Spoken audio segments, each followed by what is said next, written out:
Hi guys, welcome to my video. So today we're going to talk about scalars and vectors. So a scalar is a quantity which only has magnitude, and a vector is a quantity which has both magnitude and direction. So a vector is basically a quantity which can have a negative or a positive sign. For example, we can consider mass.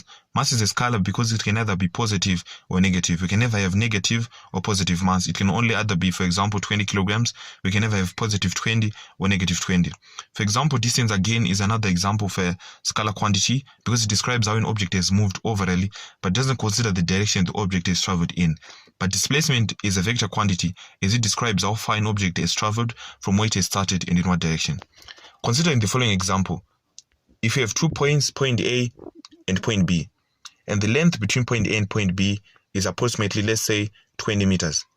That means to go from point B to point A, the length again is 20 meters. If an object moves from point A to point B and from point B to point A, the overall distance that this object has moved will be 40 meters because we're adding the 20 meters again with the other 20 meters. But for the displacement, as it is moving from point A to point B, it is moving in the positive direction. So the overall displacement will be positive 20 meters. As it moves from point B to point A, we say it is moving in the negative direction.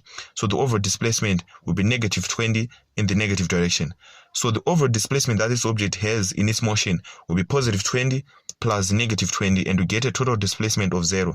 So if an object moves from its original position to a new position and is back to its original position, we say the overall displacement is 0, as it has moved in the positive direction and in a negative direction. The following table shows the examples of scalars and vectors which are commonly examinable. On the side of vectors, we have the common examples of vectors. These involve displacement. Displacement, as we have discussed, is a vector quantity.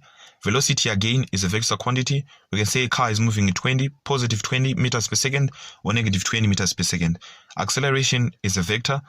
Weight is a vector. We can have positive 20 newtons or negative 20, acting upwards or downwards.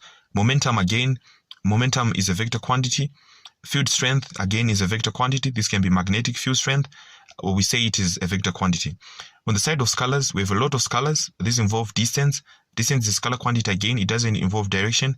The speed of an object is a scalar, whereas the vector, a vector is the velocity. The mass of an object again is a scalar. Time can either be positive or negative. We only have either 2 seconds, 4 seconds. And energy again is an example of scalar. We either have 20 joules, we never have negative 20 joules. Volume is a scalar. We only have, let's say, 20 cubic meters. We never have negative 20. So we say volume is a scalar quantity. Other examples of scalar involve area. They involve pressure, density, as well as temperature, electric charge, frequency, current, power. We only have, for example, 20 watts. We never have negative 20 watts and work done. So the easiest way that you can use to distinguish between vectors and scalars is to identify if an object or if a certain quantity can have a positive or a negative sign. And all of these quantities on the scalar side can never have a positive or a negative sign. We can never have negative work, we can never have negative power, negative current. So we classify all of these as scalars.